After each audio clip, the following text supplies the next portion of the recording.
Mến chào các anh chị. Ngày nay giới trẻ và kiến trúc sư là quay lại với cái chọn vật liệu thông minh, đó là những cái sản phẩm mà thân thiện với môi trường. Và với một cái ngành nghề truyền thống ở tại Việt Nam tưởng chừng như là bị mai một, thì được Viettiles tiếp nối và đã đồng hành với kiến trúc sư trên toàn cầu tạo ra những cái mảng gạch bông cực kỳ đẹp. Và hôm nay tôi kể cho các anh chị nghe về cái mẫu gạch bông 3D mà có đổ trên một viên gạch nhỏ 168 mm thôi, nhưng mà tạo ra là tới 10 màu sắc khác nhau. Và một người nghệ nhân phải cực kỳ tỉ mỉ chăm chút, và những người nghệ nhân này là phải là trên 20 năm mới đổ ra viên gạch như thế này. Thì với những cái thiết kế mà gạch bông là tôi luôn liên tưởng đến là các bạn ấy giống như là mang sứ mệnh cho đời để cung cấp và giới thiệu và kết nối với khách hàng để tạo ra những công trình đẹp. Và những công trình ấy là có thể sống hơn 100 năm nếu các anh chị là làm theo hướng dẫn của Viettiles và chỉ sử dụng bằng nước sạch, bởi vì chúng tôi cái bề mặt lớp men chúng tôi đã bảo vệ và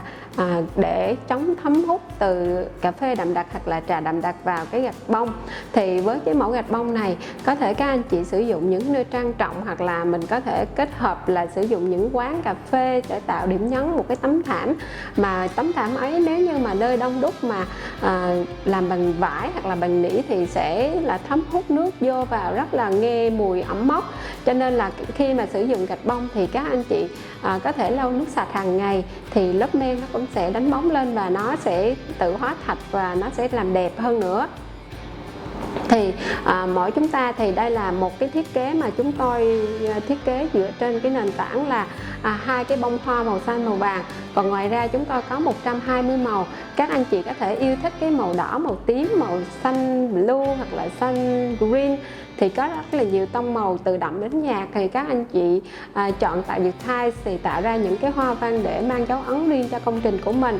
Thì mỗi chúng ta hãy sáng tạo cho cái theo yêu thích và không rập khuôn. Đây là những cái công trình là tôi luôn luôn nói là đây là những công trình tham khảo để cho các anh chị biết là cái mẫu gạch bông này mình sử dụng như thế nào. Còn ngoài ra mỗi công trình nếu như chúng ta có những cái màu sắc yêu thích trong công trình, trong không gian sống của mình, thì luôn tạo cho cảm giác của chúng ta dễ chịu hơn. Và cái mẫu bất đối xứng hai cái hoa văn như thế này, thì đây là những cái khảm 3D. Thì có nhiều người hỏi là mình có lau chùi dễ dàng hay không, thì xin thưa là các anh chị có thể quét nhà bằng chổi thông dụng của người truyền thống của người Việt Nam, hoặc là chúng ta có thể là hút bụi từ những cái máy hiện đại, thì chúng ta lau lại nước bằng nước sạch á, thì chúng ta cũng tạo nên một cái tấm thảm mà đẹp để đời theo năm tháng rồi. Cho nên là đặc biệt là cái sản phẩm của chúng tôi là hoàn toàn là các anh chị không được sử dụng hóa chất, những cái chất tẩy rửa mạnh để mà đưa vào. Thì chúng tôi chỉ yêu cầu các anh chị là sử dụng bằng nước sạch thôi, thì đã làm sạch hàng ngày và sẽ làm đẹp hơn. Và còn ngoài ra còn thân thiện với môi trường để không ảnh hưởng đến sức khỏe của chúng ta nữa. Cho nên là với những cái thiết kế mà khó